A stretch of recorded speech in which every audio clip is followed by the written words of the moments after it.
Assalamu alaikum warahmatullahi wabarakatuh. Hope you're doing well. We'll continue our read of Dante Alighieri's The Divine Comedy, the Inferno. It's pretty classic in terms of poetry, and I really enjoy the structure, the imagination, the creativity, and I can see why it's lasted so long in terms of being talked about in literature classes. So let us continue upon this path. Listen to this as you are cleaning your bathroom, washing the dishes, pruning your garden, whatever fun thing it is that you're doing. Okay, Canto 23. Silent alone, and without company, we went, the one in front, the other after, as go the minor friars along their way. Upon the fable of Aesop was directed my thought by reason the present quarrel, where he had spoken of the frog and mouse. For Mo and Isa are not more alike than this one is to that, if well we couple end, and beginning with a steadfast mind, and even as one thought from another springs, so afterward from that was born another, which the first fear within me double made. Thus did I ponder, these on our account are laughed to scorn, with injury and scoff, so great, that much I think it must annoy them. If anger be engrafted on ill will, they will come after us more merciless, than dog upon the leveret which he seizes. I felt my hair stand on end already with terror, and stood backwardly intent, when I said, Master, if thou hidest not thyself and me forthwith, of Malebranche I am dread. We have them now behind us. I so imagine them, I already feel them. And he, if I were made of lead glass, thine outward image I would not attract, sooner to me than I imprint the inner.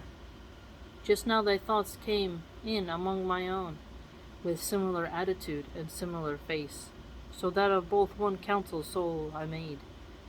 If I peradventure the right bank so slope, that we to the next Volga can descend, we shall escape from the imagined chase. Not yet he finished rendering such opinion, when I beheld them come with outstretched wings, not far remote, with will to seize upon us. So these creatures just flying around, ready to, grab them. So not far remote, so they're not far away, they're near. Instead of just saying they're close, he says not far remote. The poetic language is so beautiful because it can take the ordinary and make it more beautiful.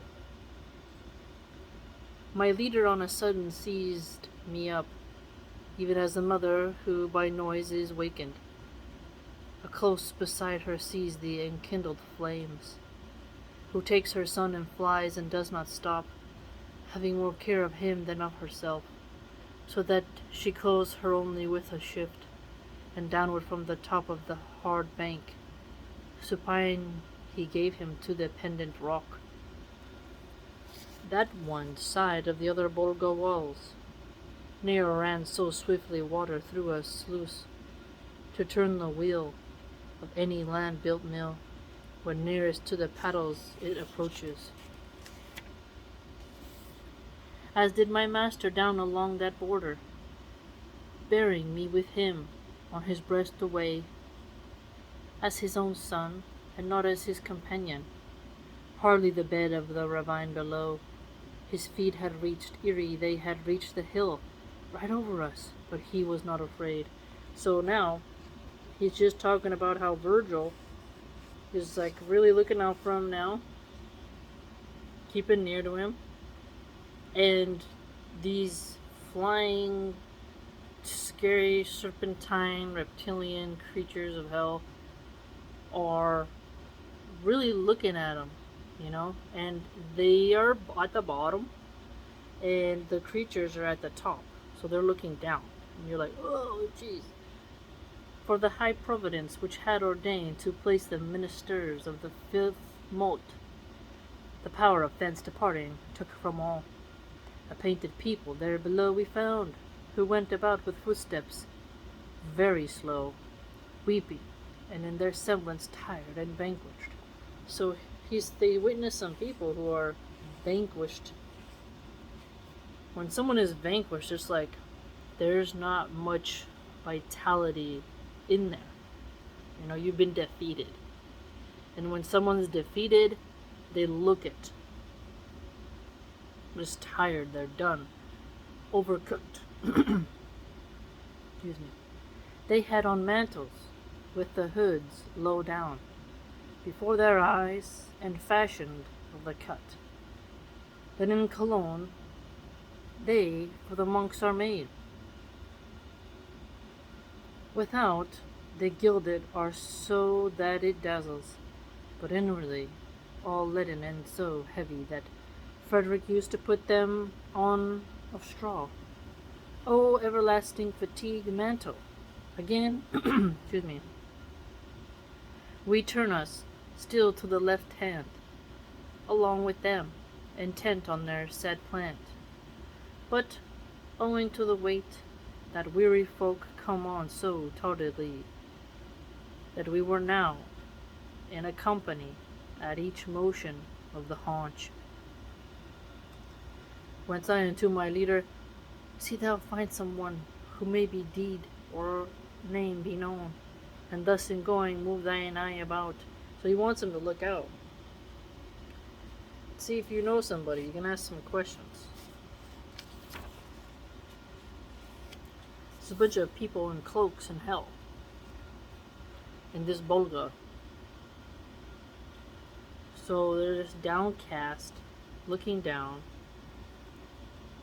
And one who understood the Tuscan speech, that is the Tuscan part of Italy, different dialects, cried to us from behind, stay ye your feet, yea, whoso run athwart the dusky air. Perhaps thou'lt have from me what thou demandest. Whereat the leader turned him and said, wait, and then accordingly to his pace proceeded. Line 82. I stopped, and to beheld I show great haste of spirit in their faces to be with me. But the burden and the narrow way delayed them. When they came up, long with an eye askance, they scanned me without uttering a word, then to each other turned and said together, he, by the action of his throat, seems living, and if they dead are, by what privilege go they uncovered by the heavy stole? That's very unique. So these cloaked people, they're like looking askance, right? Like looking at them. They don't say a word to Virgil and Dante, but they instead turn to each other and then saying it's a privilege to be uncovered by the heavy stole. So maybe this garment is quite encumbersome. Then said to me, Tuscan, who to the college of miserable hypocrites art come, do not disdain to tell us who thou art.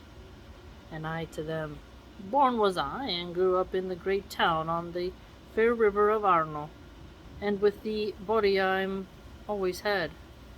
But who are ye, in whom there trickles down along your cheek such grief as I behold? And what pain is upon you that so sparkles? So notice how they're able to see, the grief that he has. So he is not just slack-jawed and having a grand old time seeing all this suffering in hell, but rather it's weighing heavy, seeing all of that, as it should. And one replied to me, these orange cloaks are made of lead so heavy that the ways cause this way their balances to creak. Okay, so the cloaks are orange and they're heavy, so I was on the right track. Yeah. Just lead, like if you had to carry it, like that's a unique punishment. That's a very unique punishment to think that you could carry around something weighty and heavy. I wonder what they got it for. Let us see. Fatigandenti were we, and Bolognese, I Catalano and he Loderingo, named and together taken by thy city, as the wont is to take one man alone, for maintenance of its peace. And we were such that still it is apparent round Gardingo.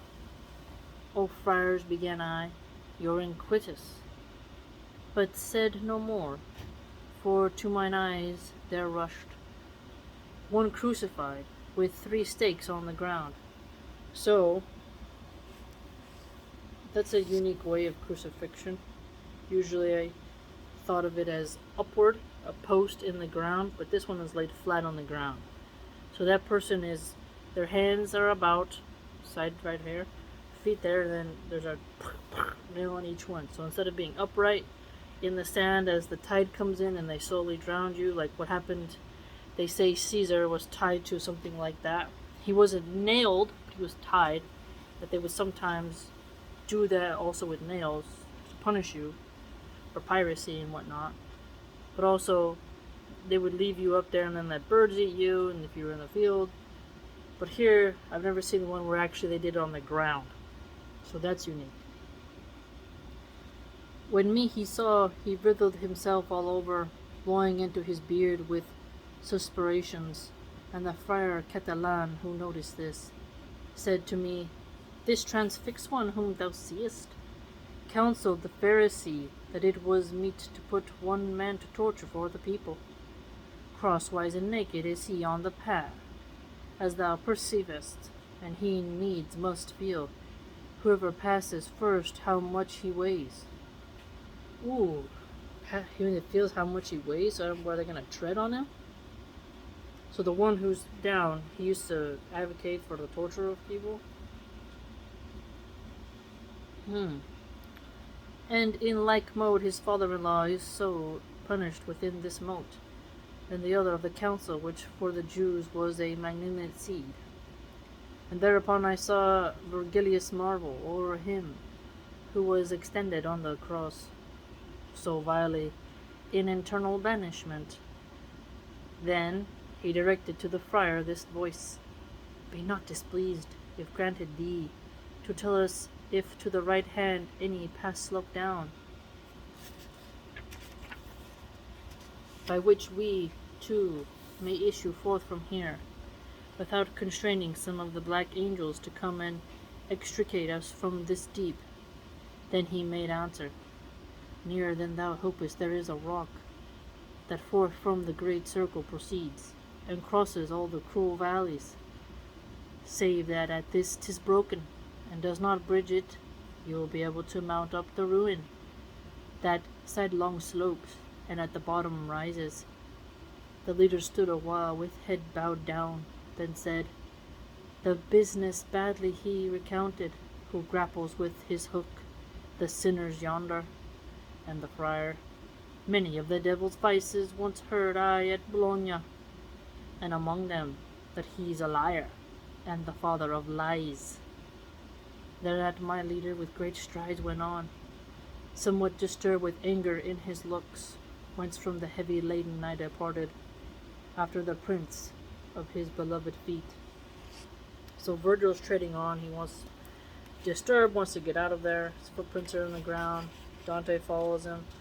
So this one was a very unique section because it shows us the different forms of punishment. So one being crucified on the ground, staked to the ground, people having to wear heavy orange cloaks of lead, and then them encountering those ghastly creatures in the upper ravine, or like pointing at them, which could put such intense fear with you because that distance. They're not too far away to where you can feel safe, but they're not too close to where you overly panic, but to where they're near enough to where your attention is attached. right? So, whew, pretty crazy. But the one being tortured on the ground was someone who was a torturer on Earth. Very interesting, isn't it? I hope you enjoyed. Hope it was relaxing for you. If you'd like to join my blog, it's www.subscribestar.com/MilahanArchive. Hope to see you there.